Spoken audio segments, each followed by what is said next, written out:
And good morning, everybody. It's a very good morning. Welcome, Hot Takes, Goodman and Haertl.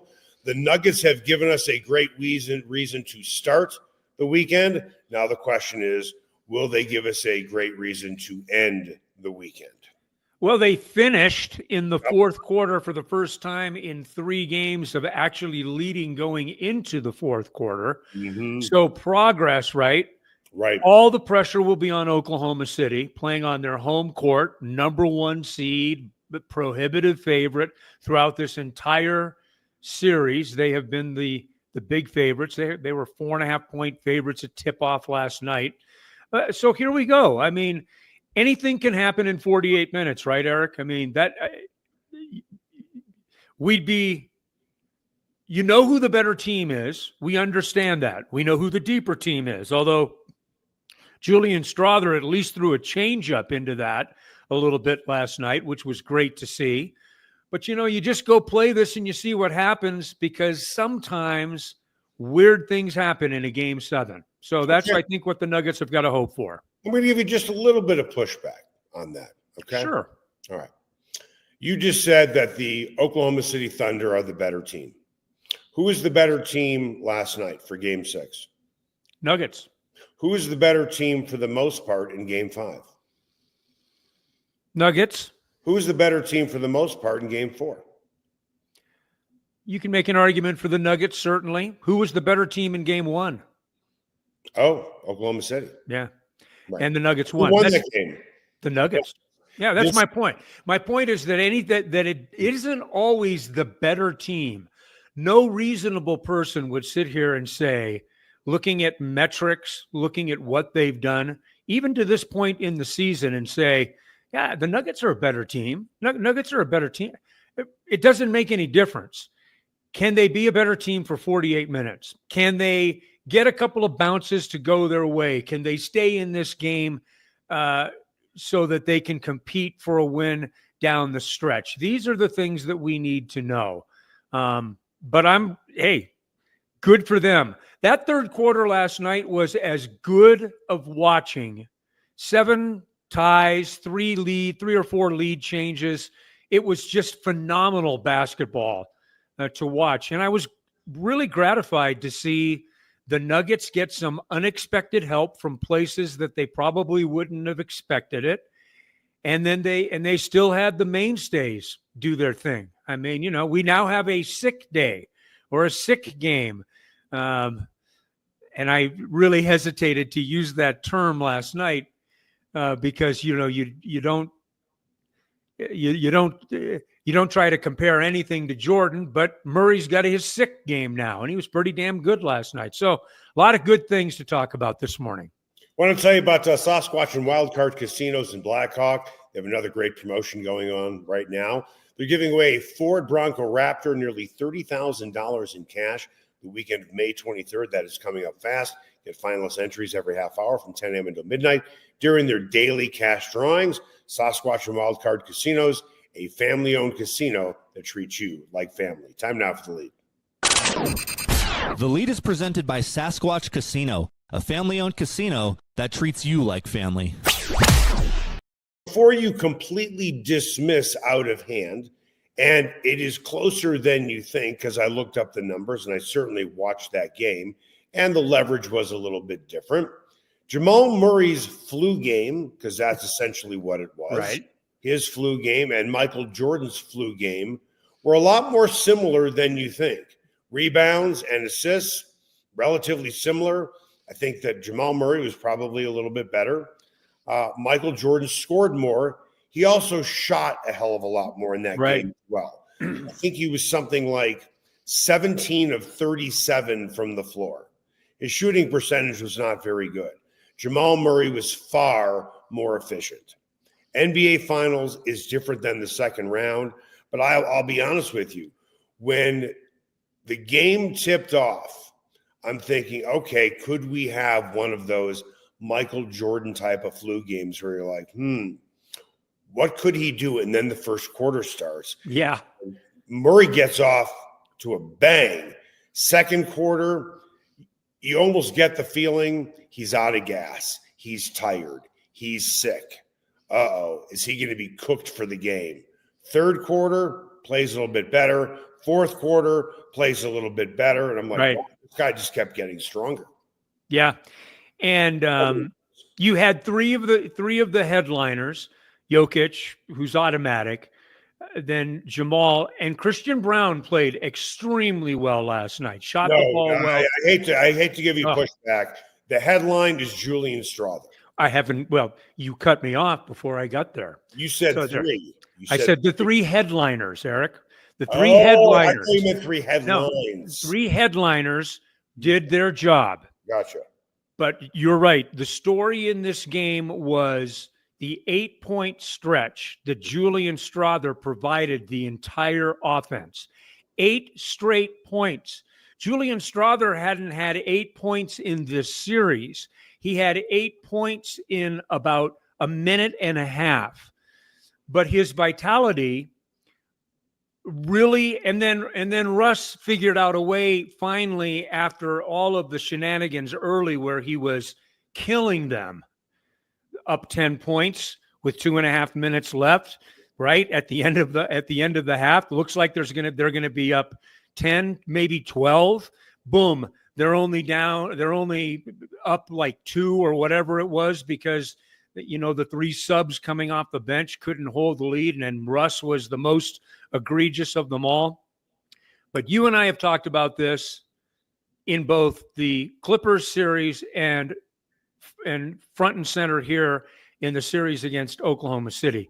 The lack of help off the bench has really put the Nuggets in a deficit position. They got good play off the bench last night. Peyton Watson on the one block that started a run going back the other way. You can think about things that guys did, but Strawther in particular, that made a difference in that game last night. And they're going to have that Sunday in Oklahoma City. Okay, I like my theory analogy for the day. Here's my analogy for the day. All right. And actually, as you were talking, I thought of it, and I think this is a real good one, although you'll be the judge of it. Russell Wilson is like a hand grenade without the pin in it. Or Russell Westbrook. What did I say, Wilson? It's so easy to do because we've got these 2 Russes still that are hanging over us. So, yeah, right. You're right. David Adelman is holding this hand grenade without the pin in it. The problem for David Adelman is he doesn't know, because he can't see, if the hand grenade is duct taped to his hand. He's throwing it out there and realizes, oh my God, I can't release it. My hand's going to blow up. That's bad Russ. The good Russ is there's no duct tape, no glue, and he can throw it right at the Thunder bench. You just don't know what you're doing. It's going to blow up spectacularly or spectacularly. Well, and it can do it in the same game. I mean, it did it last night. He could do it in one series down the floor and then do it in another way down the floor. Yeah. It makes you nervous when he went into the game last night. There are times when I feel good when Russ is out there. Last night when they put him in the game, I was like, okay, here we go. And by the way, here we went. It went from 10 to 2, almost in the snap of a finger. It was just amazing. And it underscored the real issues that the Nuggets have and continue to have and will have in the offseason as they try to figure out this basketball team moving forward. But the cool part of last night was somehow Julian Strawther just rose up and had one of those games. Okay. So it made everything okay in the end. With that, every fan is on board with Nikola Jokic. Okay. For the most part, every fan is on board with Aaron Gordon. Now let's go down the line a little bit. It's not necessarily split, but there are a lot of MPJ guys and a lot of non-MPJ guys, right? Yep. Same thing with Jamal Murray. It's not necessarily split, but you have a lot of Jamal Murray's the man. We got playoff Jamal. And then you have a lot of detractors as well. Generally speaking, that's the way it is for most fans. I think there are a lot of Strawther backers out there. And you've heard them throughout these playoffs say, Julian Strawther should be playing more, especially when you look at the lack of depth on the bench. Should the Nuggets have played Julian Strawther more throughout this playoff series? Well, I mean, everything looks better after a 15-point effort, last night. All in the second half, by the way. Yeah. I think the support for Julian Strawther has percolated as the issues with MPJ physically have deteriorated. Right. So now you're looking at Strawther. I don't know if you're looking at Julian Strawther as he's an answer. I think that what you're hoping for is that he could be a guy that could be at least a healthy entity out there that gave you the same kind of shooting that Michael Porter Jr., not exactly the same, but you know what I'm saying. He's a shooter, that he could be a reasonable replacement for Michael and what you lose now with Michael Porter Jr. in his physical state. Although I thought MPJ played valiantly last night. I really did. And he gave him some moments. So you're happy for that. I don't know, Eric. I mean, the guy can't defend. The guy can't defend on ball. He can't. He had a moment last night where I was shaking my head saying, dude, what are you doing? And so there are some issues, but from a standpoint of physically being able to go up and rebound with two hands and to be able to shoot to get his shot off in good balance, you could make the argument, a very good argument, that he should have been playing more in this series. Yes. What do you think the chances are Christian Braun, or as Kendrick Perkins would say, Christian Braun? I mean, come on, really? Yeah. Kendrick, he's been in the league for 3 years now, played on a championship team. Okay. Learn some of these guys' names. It's not like that, Christian Braun plays for the Charlotte Hornets. Right. And you never watch him, but I digress. With that, what are the chances that Christian Braun, 23 and 11, Strawther, let's call it 10, 12 points, the bench not only gives minutes, but gives production on Oklahoma City's home floor? It's because that's what it's all about. Well, I mean, it's not as good as it was last night. I mean, you're playing, you're especially players that don't play a lot, that play limited minutes. The rule is always count on them to be better at home than they are on the road. They're familiar with the backgrounds and shooting and all of those things. So it would be, I probably wouldn't bet on that coming up in Oklahoma City. Then how? We'll get to it. Then how the hell do they win this game? Well, it's well, I mean, they win it kind of like you intimated it with some of your questions. Who was the better team in game 5 down there? Who was the better game? They've played, other than the blowout in game 2. Yeah, they've played pretty damned well. Yeah. In 2 of the 3 games in Oklahoma City, right? Considering they're really playing with 5.5 guys. Exactly. So, I mean, I guess you look at that and say, okay, they've done this more than the blowout, which obviously was egregious, but that happened. But they've been in 2 they won 1 and they were in a position to win another. So I guess that ends up being the answer. And I think it puts, I just talked about the pressure being on Oklahoma City, and I think it is squarely on Oklahoma City for a lot of reasons. Having said that, the pressure for the Nuggets is, I think, on their heavy lifters. The guys that you have got to be able to count on have got to be not only good, but even better than good, great, whatever the case may be. You know you're going to get it from Jokic to some degree. You think you're going to get it from Jamal, but that means that guys like Christian Braun, what's AG's hamstring like? We don't, I mean. He wasn't effective in the game. He wasn't effective like he had been throughout the series in last night's game. A family member of mine who's a huge Minnesota Timberwolves fan texted me after the game last night and said, boy, what would this game have looked like if AG would have chipped in? Now we're wondering what's his hamstring going to look like. Yeah. And you know how those soft tissues are. And I mean, yeah, they've got 2 days to rest, but depending on how bad that pull is, that's a real dangerous injury. To expect someone to come back and be effective or close to full speed 2 days later. So that's going to be a big thing to watch, no question about it.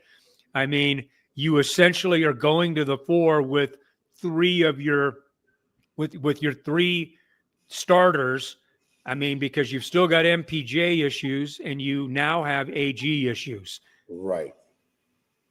Coming up after the break, we posed this question going into the game last night on the podcast. What is David Adelman going to do with the Nikola Jokic minutes between the end of the third quarter and the beginning of the fourth quarter? And by complete accident, I am not clairvoyant, I said, what are they going to do? What is Adelman going to do if the Nuggets happen to be up by 8 heading into the fourth quarter? Guess how many they were up by? 8. That's next. Everyone has their favorite sports bar. Mine, the Sportsbook Bar and Grill in Highlands Ranch in the DTC. Both locations are everything a sports bar should be. An upscale menu with 12 different burgers, outstanding wings, and my favorite, the Philly cheesesteak egg rolls. They've got every game on the NFL Sunday Ticket, MLB Extra Innings, NHL Center Ice, NBA League Pass, plus soccer, rugby, and UFC. Sportsbook is a hangout bar or great for private parties. The Sportsbook Bar and Grill in Highlands Ranch, the DTC, and coming soon to Parker. They are the sports bar. Ever wondered where city and county fleet vehicles go when they retire? Now's your chance to find out and score big. Imagine driving away with a great deal on a reliable vehicle. For over 45 years, Roller Auction has been the trusted source for government fleet vehicles and equipment. Trucks, SUVs, sedans, and more, all selling to the highest bidder. Don't miss out. Visit roller.bid/hot takes to get auction updates today. Your next vehicle could be just a click away. Spice up your next night out at Nola Jane and Lodo. Authentic Cajun cuisine like andouille sausage gumbo with dirty rice, crawfish etouffee, as well as 6 different po' boys like soft-shell crab and shrimp. Come in before or after a game at Ball Arena. Host a party or party on their rooftop deck overlooking Market Street during happy hour from 11 a.m. to 5. Plus, Nola Jane caters, delivers, and the kitchen is open late night. Make Nola Jane your new favorite spot to eat, drink, and party like it's Mardi Gras.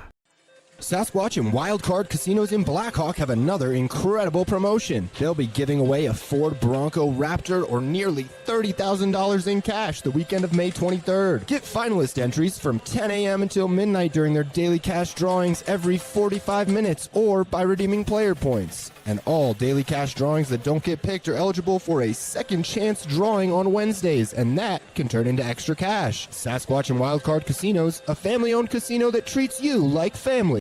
Everyone has their favorite barbecue spot. Mine, Smokin' Dave's Barbecue and Brew. My favorites, slowly smoked ribs, smoked corned beef Reuben, smoked meatloaf with a portobello balsamic cream sauce. And don't forget about Smokin' Dave's 16-hour smoked brisket and pork with one of their 4 homemade barbecue sauces. Great sides, you bet. Barbecue beans made with pork and brisket and their southern corn bake. Man, you got to try it. Plus, they have amazing non-barbecue entrees on the menu. Go where I go, Smokin' Dave's Barbecue and Brew in North Denver. And welcome back. Hot Takes with Goodman and Haertl. I want to tell you something that is really, really cool heading into the Memorial Day holiday. Masterpiece Roofing and military veteran Nelson Velez are honoring our veterans heading into the Memorial Day holiday. This is what they're doing. They'll be giving 2 veterans a pair of $500 Visa gift cards as a thank you for their service. To get one of these gift certificates, all you need to do is this. Send an email to office@masterpieceroofing.com. Tell them your story.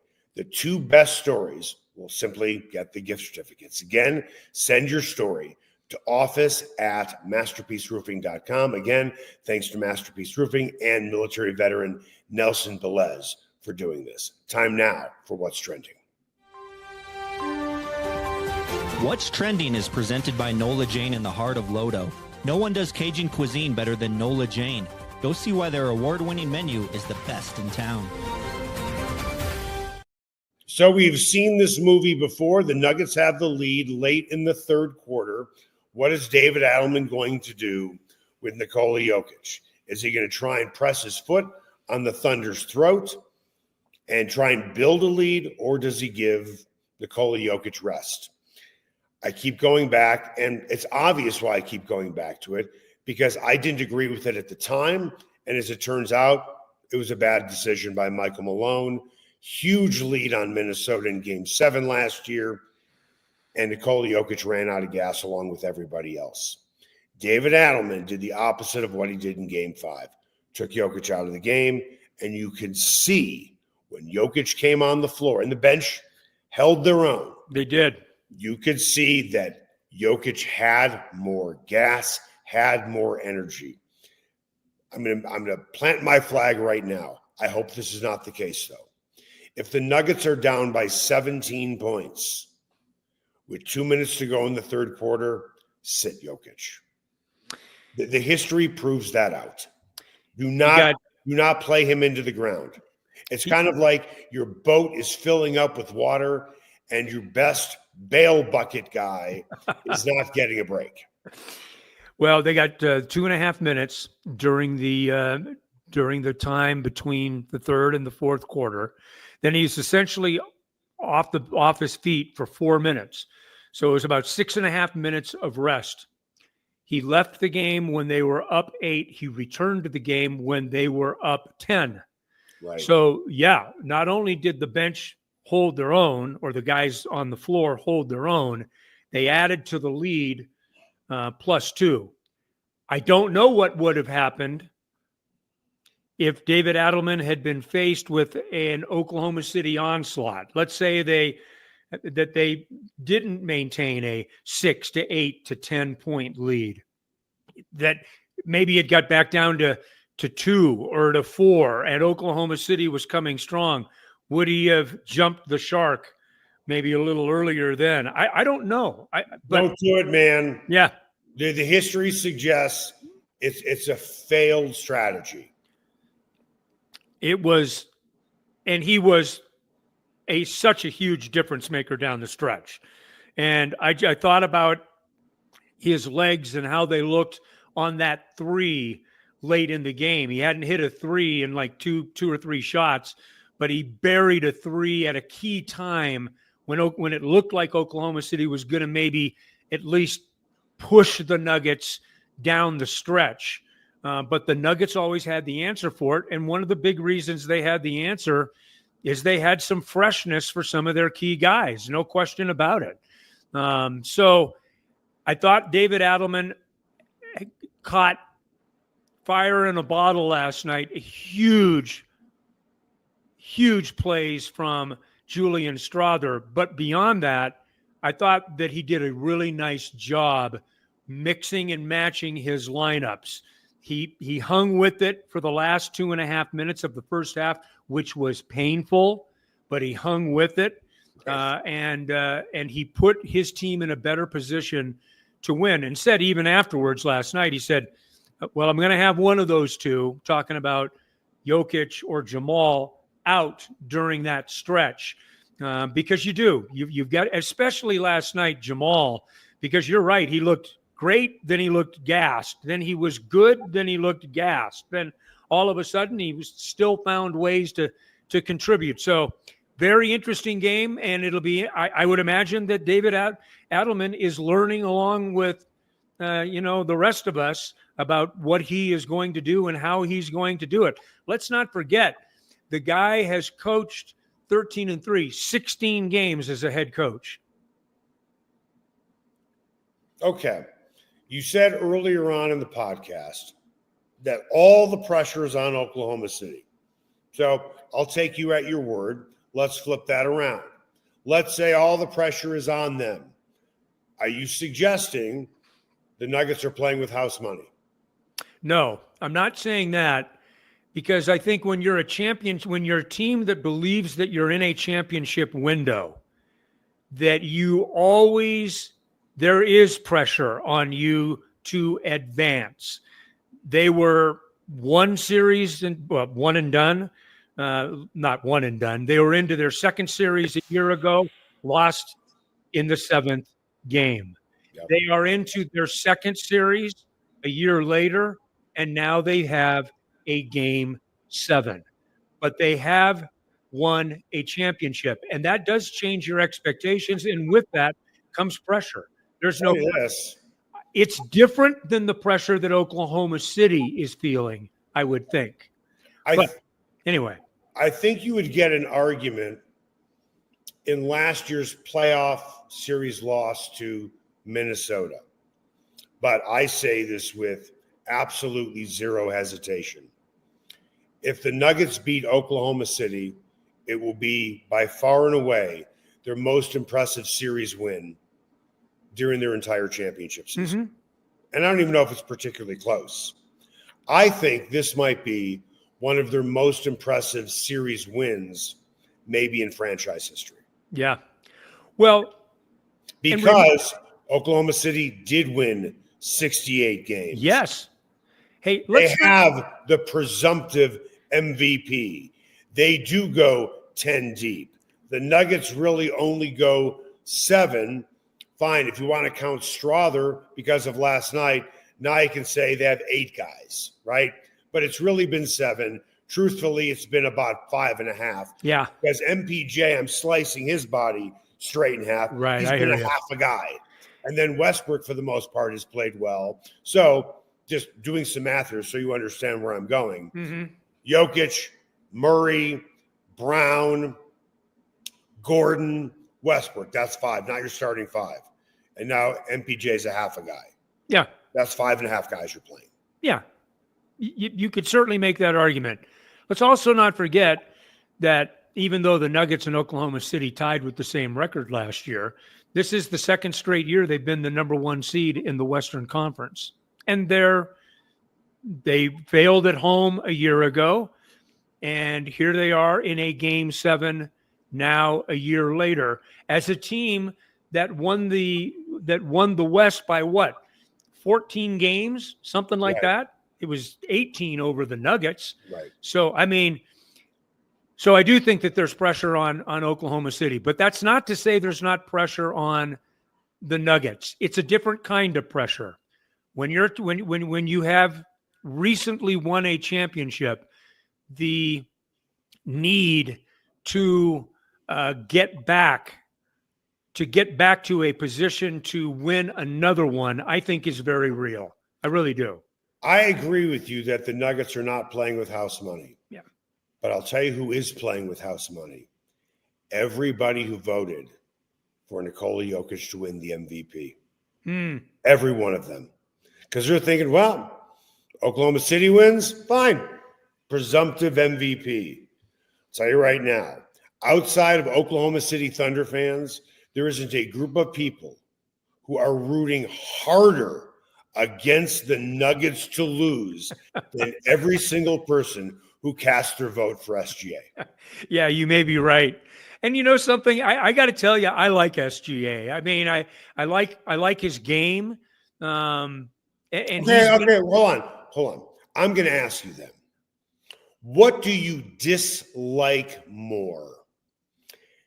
Anthony Edwards chirping, and I'm referring to last year's playoffs, which we both can agree we despised, right? Mm-hmm. Yeah. What do you dislike more? Ant-Man chirping and running his mouth, or SGA flopping all over the place? What do you dislike more? I don't like SGA for that reason. Yeah. I mean, I hear you on that. But I don't like him. Yeah. Dislike him. I actually kind of Yeah, I don't like guys that flop. And by the way, are allowed to flop. That bothers me. Especially in an NBA that's supposedly has dealt with that, but we haven't seen it. But I think as a person, I like the personality of an SGA. Yes. I do. Yeah. And there are parts of Edwards and his brashness and his willingness to be brash and back it up that I don't mind either. I don't like it all the time. There are times when I don't like it at all. Right. But there are other times when it's like, okay, dude, do what you say and say what you do. You good for you. I know it's a regular season award, but is this really a referendum on who the MVP is 7-game series? In a roundabout way. I think so. I think that you can look 3 weeks past the regular season. These teams are now in their second series. They're about to play a game 7. It's been a series that's gone back and forth. I think it is. I think it probably is. I think it's half of a referendum game. Yeah. And I'm going to be totally one-sided. It's half of a referendum game. Nikola Jokic is the best player in the world. Yes. He's also the most valuable player on his own team. For every player on a team. Okay. We have seen what guys coming off the bench have done for OKC. We have seen it really once in this series with Julian Strawther. I mean, I don't want to hear any more that Lou Dort is just a defensive player. Yeah, no kidding, right? Now, he has a guy who can't hit threes, but they have all different types of weapons, talking about OKC. So, Nikola Jokic is the best player in the world. He is absolutely the most valuable player to his team, period. What's the referendum? If the Nuggets win, then it was a open and shut case from the beginning. If SGA and Oklahoma City wins it, they should have. Yeah. They should have. I don't disagree with that. They should have. Yeah, I would agree. It's a no-lose situation for Jokic. Yeah. I can't honestly believe this has gone 7 games. I thought this would end in 5 or 6. I thought the Nuggets would be out of gas. I thought that Oklahoma City would probably run them out of the gym at times. I believed in Jokic and Gordon and Murray. As I've said all along, if this game's on the playground, Oklahoma City, throw out your best starting 5. Same with the Nuggets. Nuggets win this game. If the mission is clear, and we'll get into this much later on, the mission is clear this offseason. Yes. If you have to go deep into the second apron to bring in 2 really good bench guys, do it. The window's closing. Yes. You give this team KCP and Bruce Brown today, not 2 years ago, KCP, Bruce Brown. Bruce Brown and KCP today, the Nuggets aren't even playing a game 7. Right. How about just Caruso? I mean, just start with him. And there are other guys that I can add to the case. You are so right. You got to have, period. You've got to have better depth. Absolutely. And it will be where do you stand with David Adelman now and his future? Here's another analogy. You have 2 chefs in the kitchen. One is David Adelman. The other one is the head coach of Oklahoma City. David Adelman is being asked to make a gourmet meal with 5.5 ingredients. And OKC's coach is being asked to make a homemade meal with 10 ingredients. All of those ingredients for each coach, for each chef, are the same quality. What else is he supposed to do?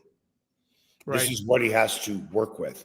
Kind of like Bud Black had what he had to work with. Right.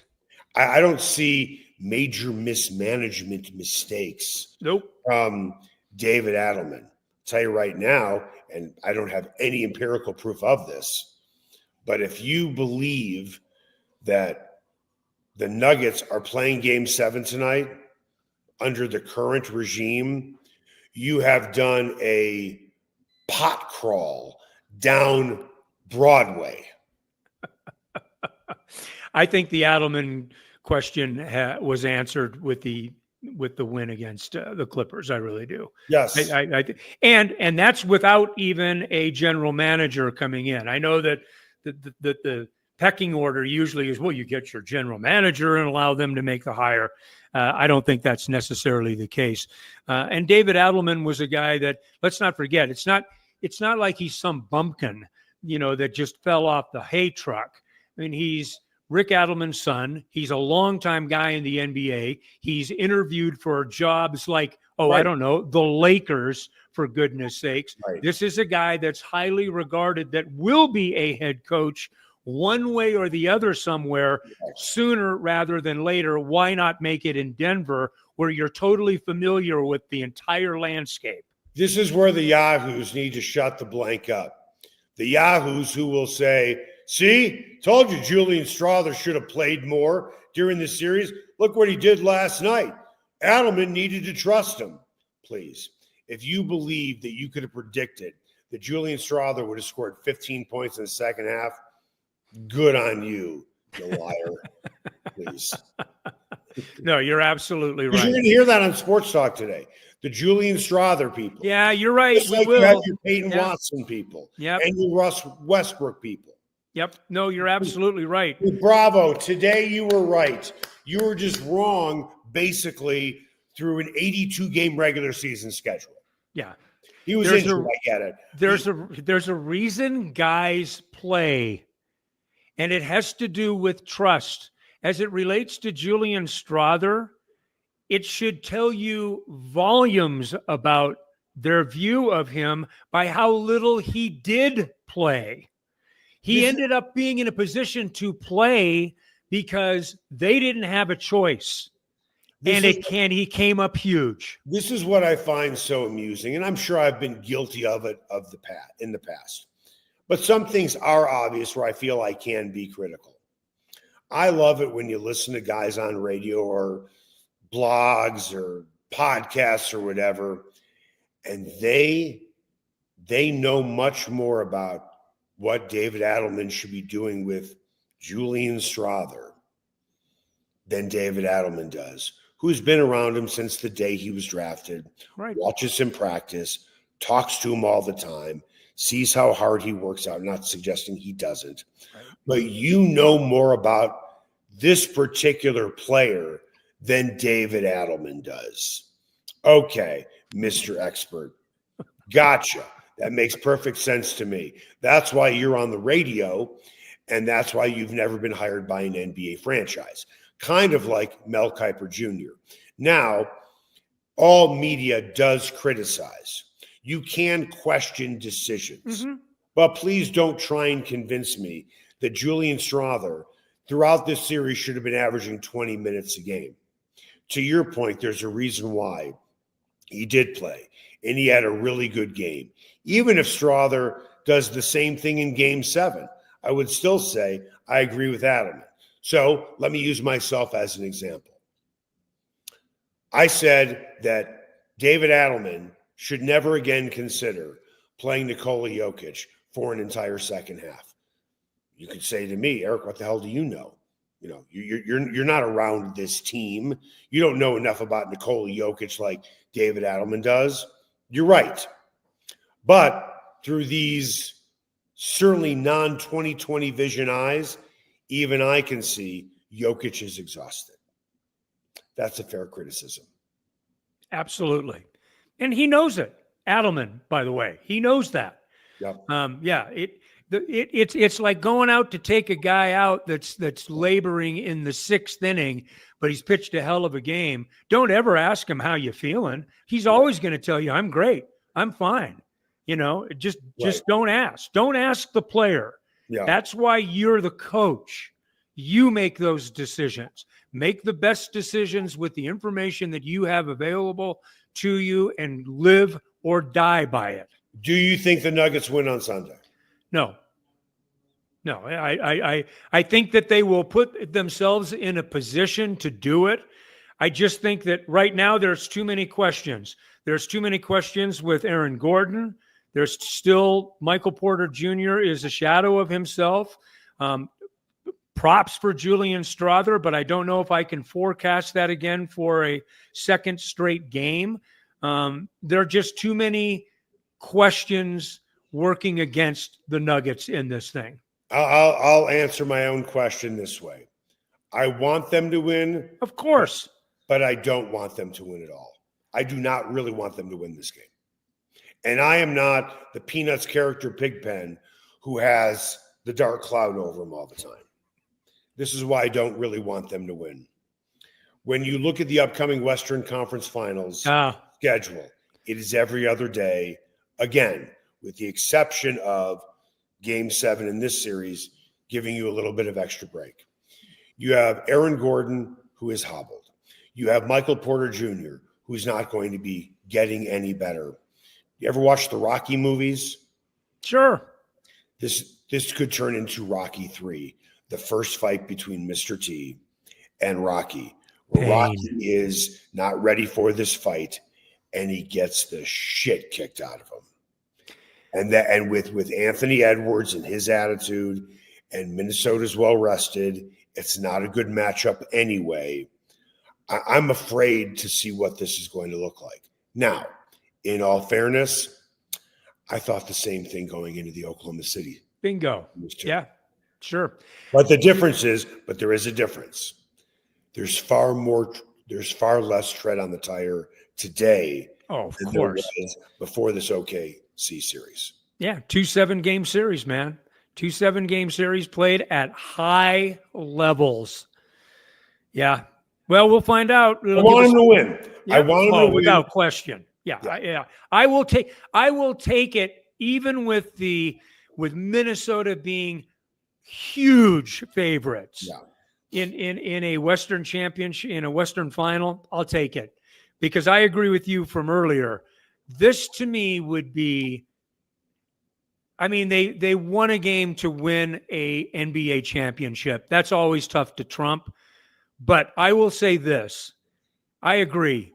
This may be, if they can win this game on Sunday against this team on Sunday, it will be the most head-shaking, remarkable win in playoff history for the Nuggets. Yeah. Yes. I want them to win because I want them to win. I want them to win because I want to see Jokic basically shut up every SGA voter. Okay. I want them to win because to me it was improbable as much as anything else. Right. I want them to run headfirst through that door that is on fire to see if they can do it. That would be exciting. My reservation is once they get through that door is right on the edge of a cliff that drops about 1,000 feet, which is the Minnesota Timberwolves. That's going to do it for us. Make it the best possible weekend you can.